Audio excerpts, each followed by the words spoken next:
Hello one, hello all, welcome back. We talked about the stinkers, we talked about 5 of the worst of 2018. Now to flip the script, give y'all what you want. 10 of the best of 2018. I'm not going to waste any more time. Let's get it. Before we jump into the top 10, I'm just going to name off some of my honorable mentions of 2018. 8th grade, Beautiful Boy, which I caught late, but I ended up liking anyway, even though it did get mixed reviews. Bad Times at the El Royale. If you don't see a movie in this list that you thought was killer, it's not because I thought it was a bad movie, it's just because I just didn't get around to seeing it, or I personally didn't feel like it should be in the top 10.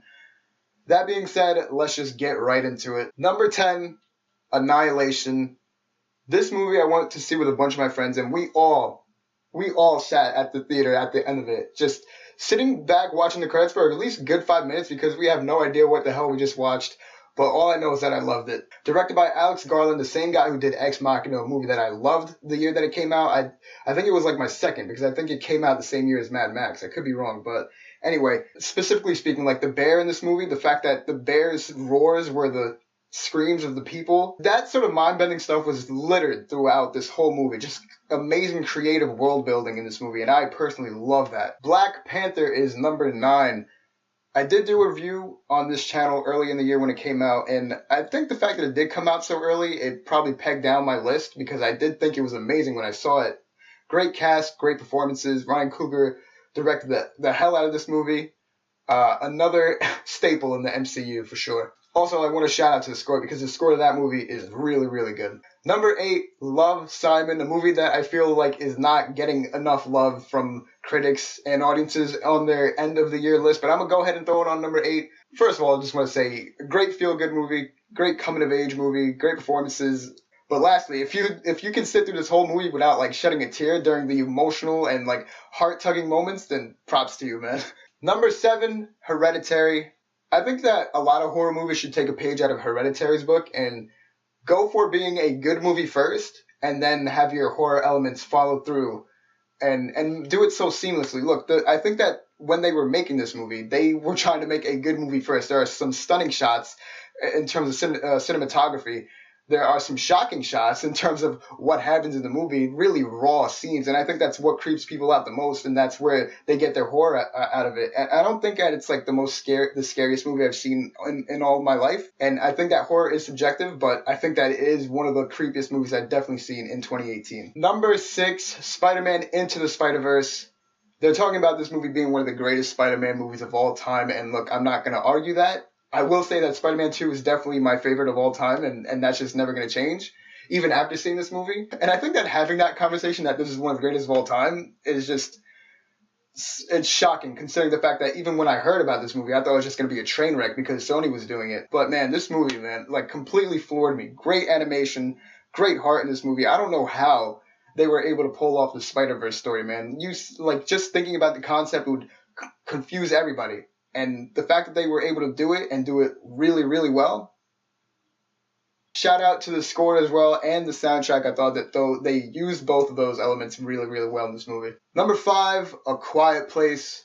The man himself, Jim from The Office, John Krasinski. I don't know how this man was able to pull this off. Like, I didn't know he was this talented, and I can't wait to see what he does next. The tension in this movie, man. There was one scene in particular where the entire audience just collectively just was groaning because of what we had just witnessed on screen. The fact that they were able to get this concept of not making any noise whatsoever and use that to build tension in the movie. Like the first 10 minutes of this movie are completely silent. So everyone in the theater is just sitting on the edge of their seat and not making any sounds at all, waiting to see what's going to happen. And that was littered throughout this movie. Number 4, Black Klansman. Directed by Spike Lee, John David Washington, Adam Driver.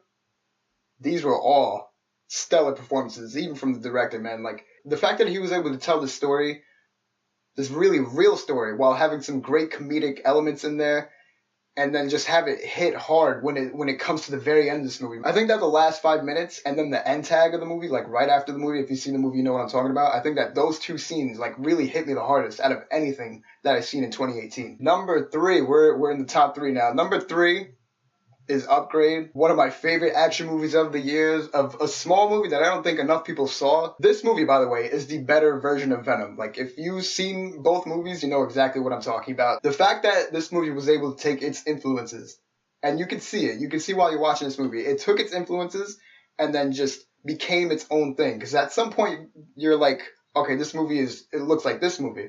Upgrade kind of looks like that movie. But it really is just taking elements and becoming its own sci-fi monster. And it's a great ride from start to finish with a simple narrative. And of course, like everything sci-fi, it gets twisted and it does it really well. And the fact that this movie was so small and not enough people seen it just boggles my mind. And if there's anything on this list that I suggest you see, it's definitely Upgrade. Number 2, I think people are going to be surprised that it is number 2 and not number 1, but I'm just going to go ahead and say it. It's Avengers Infinity War. Avengers Infinity War is just a cinematic experience. It's a milestone for Marvel. I don't even know how they were able to pull so many threads of stories and so many characters and put it all in this one movie. I just needed it to be good. The fact that it was amazing just boggles my mind. So there's not much that I can say that hasn't been said already about Infinity War. Right, so we're at number 1, and if you know me, you probably guessed it already, and that is Mission Impossible Fallout. If you know me personally, you know how much I love Mad Max Fury Road. So the fact that I can go ahead and say that Mission Impossible Fallout is one of the greatest action movies of this decade right next to Mad Max Fury Road just says everything you need to know about what I think about this movie. This movie is literally trying to outdo itself every single action scene. Like, we start here, and then this movie's like, okay, I need to do better than that, and then it happens again and again and again. This movie is just one-upping itself every single time, and you know who else is doing that? Tom Cruise, because he's trying to kill himself every time he's on screen. He jumps out of a plane to get the perfect scene. If you've seen the movie, you know what I'm talking about, that free fall scene over France. He breaks his ankle while shooting a scene, and then he walks off screen to finish the shot. This man is insane. I don't know how, but Mission Impossible movies just keep getting better after every installment. Ghost Protocol was better than the last 3. Rogue Nation was better than Ghost Protocol, and now, personally, I feel like Fallout is better than the last one. Shout out to the score as well, because I think it's absolutely phenomenal. Adds to the tension and the suspense and the craziness that I'm watching on scene just is heightened by the fact that this score is so phenomenal. There you have it, ladies and gentlemen. Those are my top 10 movies of 2018. Let me know what your favorite movie was of 2018. Get into the comments. If you like this video, give it a like. If you didn't like this video, give it a like. If you aren't subscribed, you could do so by clicking that subscribe button. If you are subscribed already, I thank you. I'm Scoopingo from the 5th row, and I'm gone.